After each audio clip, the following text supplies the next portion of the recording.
오늘 하나님 말씀은 듣는 자리에서 순종의 자리로 라는 제목으로 말씀 나누도록 하겠습니다. 사랑하는 성도 여러분, 사람이 가장 위험할 때가 언제일까요? 네, 아무것도 모를 때도 위험하지만 어쩌면 더 위험한 때는 알고도 움직이지 않을 때입니다. 들어야 할 말을 들었는데도 내 삶과는 상관없는 말처럼 흘려보낼 때예요. 경고를 들었는데도 설마 그렇게 되겠어? 하고 넘길 때입니다. 그리고 막상 그 말이 현실이 되면 그때서야 놀라요. 그런데 그때도 사람은요, 쉽게 잘 변하지 않습니다. 현실이 무너졌는데도 마음은 여전히 자기 생각을 붙들 때가 있어요. 오늘 본문이 바로 그런 장면을 보여줍니다. 지금 예루살렘이 무너졌어요. 성전도 무너졌습니다. 하나님의 백성이 붙들고 있던 마지막 자랑이 무너진 거예요. 그러나 정말 중요한 문제는 성이 무너졌느냐만이 아닙니다. 성이 무너진 뒤에도 사람들의 마음이 하나님께 돌아왔느냐예요. 오늘 본문은 그것을 묻습니다. 너희가 내 말을 들었느냐? 들었다면 그 말씀 앞에서 돌이켰느냐? 21절을 보면 예루살렘에서 도망하여 온 사람이 에스겔에게 말합니다. 그 성읍이 함락되었다. 여러분, 이 한 문장은 유다 백성에게 엄청난 충격이었어요. 그동안 포로로 끌려온 사람들 중에는 아직 기대를 붙들고 있던 사람들이 있었습니다. 그래도 예루살렘은 버틸 것이다. 그래도 성전이 있는데 하나님이 완전히 무너지게 하시겠어?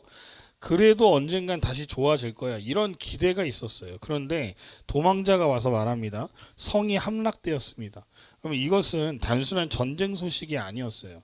하나님께서 오래전부터 에스겔을 통해 말씀하신 심판이 실제 역사 속에서 이루어졌다라는 증거였습니다. 그들이 듣기 싫어했던 말씀, 받아들이기 어려웠던 말씀, 설마 현실이 되겠느냐고 밀어냈던 말씀이 그대로 이루어진 거예요. 근데 본문은 한 가지를 더 말합니다. 도망자가 오기 전날 밤에 여호와의 손이 에스겔에게 임했고 하나님께서 그의 입을 여셨어요. 에스겔은 한동안 말하지 못하는 상태에 있었습니다. 그것은 단순한 개인적인 침묵이 아니라 하나님의 심판이 이루어질 때까지 주어진 예언적 표지였습니다. 그리고 이제 성이 함락되었다는 소식이 도착하기 직전에 그의 입이 열립니다. 그럼 이 장면이 우리에게 말하는 것이 있어요. 하나님의 말씀은 사건이 일어난 뒤에야 뒤늦게 맞춰지는 말이 아니에요. 하나님의 말씀은 처음부터 진리였습니다. 사람들이 못 믿었을 뿐인 거예요. 사람들이 늦게 깨달았을 뿐입니다. 예루살렘이 무너진 후에야 백성은 정말 하나님의 말씀이 맞았구나 하고 알게 되었어요. 그러나 하나님의 말씀은 그들이 인정하기 전에도 참이었고 그들이 받아들이지 않을 때도 참이었습니다. 우리도 비슷합니다.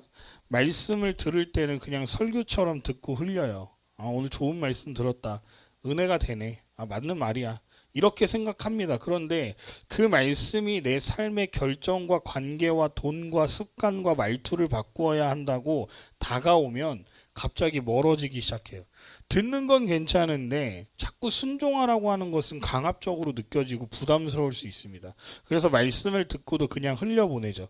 그러나 사랑하는 성도 여러분, 하나님의 말씀은 우리가 심각하게 받아들이지 않는다고 해서 약해지지 않아요. 하나님의 말씀은 반드시 이루어집니다. 이제 본문은 예루살렘이 무너진 뒤에 유다 땅에 남아있던 사람들의 모습을 보여줘요. 24절에서 그들은 이렇게 말합니다.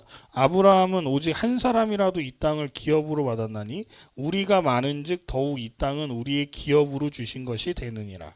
얼핏 들으면 믿음 있는 말처럼 들릴 수 있습니다. 아브라함을 언급하고 있고 약속의 땅을 말하고 기업을 말하고 있기 때문이에요. 아주 신앙적인 단어들을 사용하고 있어요. 그러나 하나님은 그 말을 믿음으로 보지 않으세요. 왜냐하면 그 말 속에 뭐가 없기 때문이에요. 순종이 없었기 때문입니다. 그들은 아브라함의 믿음을 본받은 것이 아니라 아브라함의 이름을 이용해서 자기들의 욕심을 정당화하고 있었어요. 그들은 이렇게 말한 셈입니다.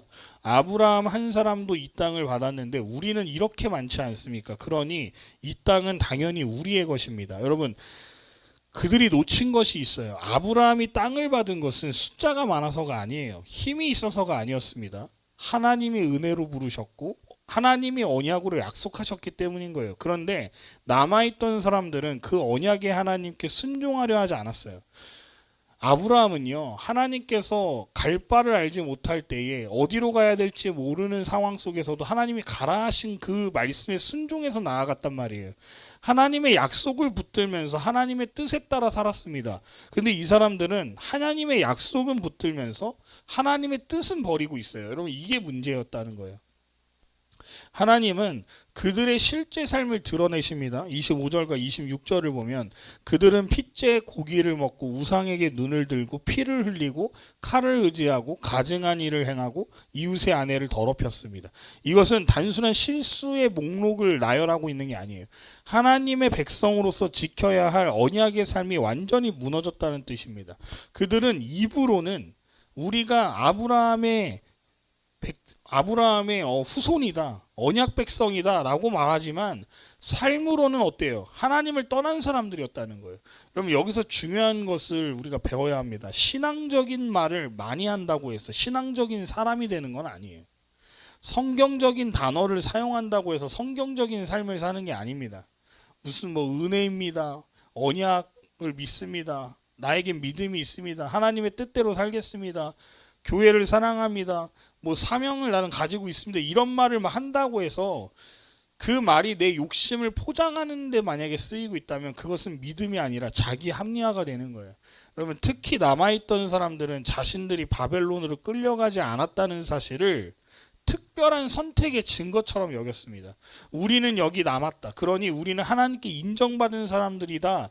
하지만 살아남았다는 것이 곧 의롭다는 뜻일까요? 아니라는 거예요. 어려움을 피했다는 것이 곧 하나님이 내 모든 삶을 승인하셨다는 뜻도 아닙니다. 하나님이 우리에게 시간을 더 주셨다면 그것은 교만하라고 주신 시간이 아니라 돌이키라고 주신 시간이에요. 우리도 조심해야 됩니다.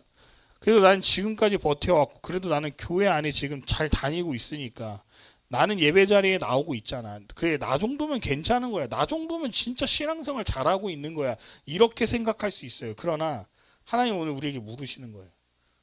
너 정말 내 앞에서 어떻게 살고 있니? 네가 말하는 것과 네 마음이 같니? 네 예배와 네 삶이 이어져 있냐라고 우리에게 물으시는 거예요. 그럼 우리 바른교회도 이 말씀 앞에서 우리 스스로를 돌아보면 좋겠습니다. 우리가 교회에 모이고 말씀을 듣고 사역을 하고 있고 예배를 드린다는 사실 자체가 우리를 자동으로 바르게 만드는 건 아니라고 제가 말씀드렸죠. 중요한 건 그 모든 자리에서 하나님께 순종하고 있는가요? 교회가 어려움을 지나왔다고 해서 언제나 옳은 게 아닙니다. 교회가 뭐 10년, 20년, 30년, 40년, 뭐 10년 주기로 하나님이 우리 교회를 지켜오셨고 이 교회를 없애지 않으셨습니다라고 우리가 축하하고 고백할 수는 있지만 그렇다고 해서 그것이 정말 하나님이 좋아하고 계신다라고 착각하면 안 돼요. 시간이 갈수록 우리가 말씀 안에서 온전하게 살아가고 있는가를 점검해야 되는 거예요. 그럼 하나님 앞에서는 늘 낮아져야 합니다. 내가 수고를 많이 했다고 해서 교만하는 순간 우리는 큰일 나는 거예요. 은혜를 받으면 받을수록 더 겸손해야 되고 말씀을 들었으면 더 정직하게 살려고 노력해야 되는 거예요. 하나님은 27절부터 29절에서 남아있는 자들에게 심판을 선언하십니다. 들판에 있는 자는 칼에 죽고 산성과 굴에 있는 자는 전염병으로 죽을 것이라고 하십니다. 그리고 그들이 자랑하던 땅은 황폐하게 될 것이라고 말씀하세요.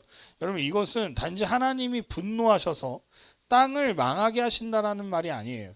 그들이 붙들던 거짓 확신이 무너진다는 뜻입니다. 그들이 이 땅은 우리 것이다 라고 주장했지만 하나님 없는 땅의 소유는 결국 생명이 되지 못합니다. 하나님 없는 종교적 자랑은 결국 텅 빈 폐허가 되는 거예요. 그러므로 성도 여러분, 우리가 붙들어야 할 것은 내가 가진 자리나 조건이 아니에요. 내가 얼마나 오래 신앙생활을 했는지도 아니에요. 내가 어떤 공동체에 속해 있는지도 아닙니다. 우리가 붙들어야 할 것은 뭐예요? 하나님 앞에서의 순종이에요. 하나님과의 바른 관계입니다. 말씀을 듣고 실제로 삶을 돌이키는 믿음이에요. 이제 30절부터 33절은 더 날카로운 장면을 보여줍니다. 이번에는 바벨론에 있는 포로민들의 모습이에요. 그들은 에스겔에 대해서 서로 이야기합니다. 자, 가서 여호와께로부터 무슨 말씀이 나오는가 들어보자. 여러분, 이 겉으로 보면 굉장히 좋은 모습이잖아요. 그렇죠? 말씀 들으러 가자는 거잖아요. 지금 굉장히 좋아 보입니다. 선지자에게 그리고 나와요. 입으로는 그런데 하나님을 사랑하는 것처럼 말합니다. 그러나 하나님은 뭘 보신다는 거예요? 그들의 마음을 보십니다. 31절에서 하나님은 이렇게 말씀하십니다. 그들이 입으로는 사랑을 나타내어도 마음으로는 이익을 따름이라. 여러분, 이것이 오늘 본문의 핵심이에요. 입은 하나님을 향해 있어요. 하나님 찬양합니다. 말씀 듣겠습니다. 교회 가자, 예배 드리러 가자 하고 있어요. 그런데 마음은 뭐예요? 자기 이익을 향해 있대요. 귀는 말씀을 듣고 있지만 발은 순종으로 움직이지 않아요. 예배의 자리에 앉아 있지만 자신의 삶의 방향은 전혀 바뀌지 않고 있어요. 여러분, 32절에서는 더 충격적인 표현이 나옵니다. 하나님은 에스겔이 그들에게 음악을 잘하며 고운 음성으로 사랑의 노래를 하는 자와 같다고 하십니다. 그들은 에스겔의 말을 들어요. 그러나 듣기만 합니다. 마치 뭐예요? 뭐라고 지금 표현해요? 노래를 감상하듯 듣는다는 거예요. 아름다운 소리를 듣고 감동적인 이야기로 듣고 마음을 움직이는 종교적 컨텐츠처럼 듣습니다. 하지만 뭐 하지 않는다고요? 행하지 않는다는 거예요. 야고보서에 뭐라고 말합니까? 행함이 없는 믿음은 죽은 믿음이라는 거예요. 지금 에스겔도 똑같은 말을 하고 있는 겁니다. 사랑하는 성도 여러분, 이것은 오늘 우리에게도 매우 가까운 말씀입니다. 우리는 말씀을 많이 들을 수 있는 시대에 살고 있어요. 와, 진짜 요즘 같은 시대에 말씀의 홍수 시대가 어디 있습니까? 저도 유튜브를 하지만 정말 유튜브 딱 들어가는 순간 수많은 목사님들의 설교 컨텐츠들이 엄청나게 쏟아져 나와요. 마음만 먹으면요, 우리나라에 있는 모든 설교를 다 들을 수 있어요. 하물며 외국에 있는 목사님들 설교도 들을 수 있습니다. 그런데 뭐예요? 말씀대로 안 살아요. 사랑하는 성도 여러분, 이것은 오늘 우리에게도 굉장히 지금 중요한 말씀을 하고 있는 거예요. 예배도 드리고 설교도 듣고 영상도 보고 책도 읽고 은혜로운 문장도 단톡방에 공유합니다. 말씀을 접할 기회가 많아요. 그런데 위험한 것은 말씀을 많이 듣는 게 중요한 게 아니에요. 말씀을 듣고 순종하느냐예요. 설교를 들으면서 감동받을 수 있죠. 말 잘하는 사람들이 얼마나 많습니까? 목사님들 중에. 오늘 말씀 좋았다라고 말할 수 있습니다. 그러나 월요일이 되면 다시 예전 방식으로 돌아갈 수 있어요. 아니, 월요일이 뭐예요? 말씀 듣고 바로 나가는 순간부터 내 멋대로 살 수 있어요. 예배 중에는 분명히 마음이 뜨거웠는데 집에 돌아가자마자 아내가 집 정리를 안 해놨거나 혹은 내가 집 정리를 안 해놨거나 아이들이 막 난리를 펴놓으면 그 순간 바로 은혜가 어디로 사라졌냐 하면서 갑자기 화를 낼 수 있어요. 같은 말로 하나님을 찬양했던 그 입술로 가족을 아프게 할 수 있는 말을 할 수 있어요. 말씀 앞에서는 고개를 끄덕였는데 돈 문제만 생기면 여전히 내 이익만 따를 수 있어요. 여러분, 은혜를 말하면서 실제 관계에서는 용서하지 않을 수 있습니다. 우리가 얼마나 용서하지 않습니까? 사람 잘 판단하고. 이것이 바로 말씀을 사랑의 노래처럼 듣는 신앙이라는 거예요. 말씀은 감상하라고 주신 게 아니에요. 말씀은 순종하라고 주신 겁니다. 여러분, 하나님의 말씀은 물론 우리를 위로합니다. 우리의 마음을 어루만집니다. 그러나 위로만 하고 끝나는 게 아니에요. 말씀은요, 우리를 깨웁니다. 돌이키게 한다고요. 버릴 것을 버리게 하고 바로잡을 것을 바로잡게 하고 가야 할 길을 가게 만드는 거예요. 그러므로 좋은 설교를 들었다는 말보다 더 중요한 것은 그 말씀 앞에서 무엇을 순종했느냐예요. 여기서 우리는 예수님의 말씀을 기억해야 됩니다. 예수님도 말씀을 듣고 행하는 사람은 뭐라고 했습니까? 반석 위에 집을 지은 사람과 같다라고 하셨어요. 반대로 듣고도 행하지 않는 사람은 모래 위에 집을 지은 사람과 같다고 하셨습니다. 둘 다 하나님 말씀을 들었어요. 차이는 들었느냐 안 들었느냐가 아니에요. 행하느냐 행하지 않느냐입니다. 비가 내리고 바람이 불 때 차이가 드러난다고요. 비가 바람이 불면 뭐예요? 고난이 우리에게 한번 휩쓸고 가면 딱 거기서 드러나는 거예요. 여러분, 말씀을 감상한 사람은요, 내 안에 고난이 찾아오는 순간부터 하나님 버립니다. 예배 안 나와요. 말씀에 근데 순종한 사람은요, 그럴 때일수록 주님을 더 붙들어요. 여러분 이게 엄청난 차이입니다. 그래서 고난은 우리에게 축복인 거예요. 고난이 올 때 야고보서 말씀의 1장에 보면 뭐라고 합니까? 너희들이 시험에 들을 때 기뻐하라고 말합니다. 왜 기뻐하라는 거예요? 어떻게 고난이 왔는데 기뻐할 수 있어요? 내 안에 진짜 믿음이 드러나기 때문에 기뻐할 수 있다는 거예요. 여러분 우리에게는 그런데 소망이 있습니다. 우리는 말씀을 듣고도 행하지 못한 적이 많아요. 하나님의 말씀을 알면서도 내 욕심을 따른 적이 많습니다. 입으로는 주님을 사랑한다고 하지만 마음으로는 이익을 따라간 적이 많아요. 그럼에도 주님은 우리를 어떻게 하십니까? 버리십니까? 버리지 않으신다는 거예요. 이게 우리에게 진짜 소망인 거예요, 여러분. 예수 그리스도께서 말씀을 듣고도 순종하지 못한 우리의 죄를 대신 지셨습니다. 그리고 주님은 끝까지 순종하셨어요. 우리가 순종하지 못하니까 예수님이 우리를 대신하셔서 하나님의 말씀에 끝까지 순종하셨습니다.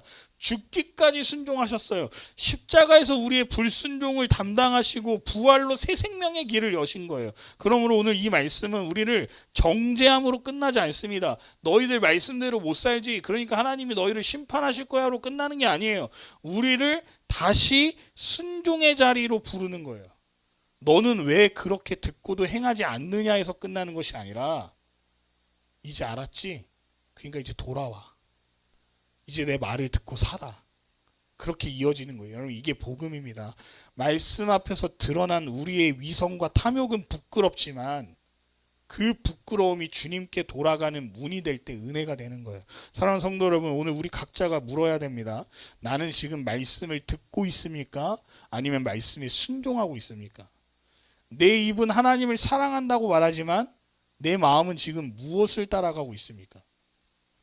내가 반복해서 듣고도 아직 행하지 않은 말씀은 무엇입니까? 여러분들 가운데 하나님께서 계속해서 주시는 마음의 메시지가 있을 거예요. 그게 자꾸 걸릴 때가 있으실 거예요. 하나님 왜 자꾸 나한테 이 얘기를 하시지? 순종하라는 거예요. 혹시 용서하라는 말씀이 걸리십니까? 아니면 정직하게 살라는 말씀이 걸리십니까? 아니면 거룩하게 살라는 말씀이 걸리십니까? 혹은 나와 관계가 좋지 않은 사람과 먼저 화해하라는 말씀이십니까? 혹은 탐심을 버리라는 말씀입니까? 또는 예배의 자리를 회복하라는 말씀입니까? 기도를 다시 시작하라는 말씀입니까? 하나님은요, 오늘 저와 여러분들에게 주시는 메시지가 분명히 있을 거예요. 우리는 그 말씀을 듣는 자리에서 순종의 자리로 나아가기를 주님의 이름으로 축복합니다. 말씀은 반드시 이루어집니다. 그리고 말씀 앞에서 우리의 참된 믿음도 드러나게 되어 있어요. 여러분 듣고 그냥 끝내지 맙시다. 감동만 하고 눈물만 흘리고 끝내지 맙시다.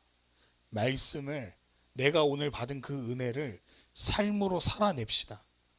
우리의 힘으로 안 돼요. 그러니까 성령님을 의지함으로 그 일을 작은 순종 하나라도 오늘 시작하는 거예요. 그것이 무너진 시대 속에서 하나님의 백성으로서 사는 길인 줄 믿습니다.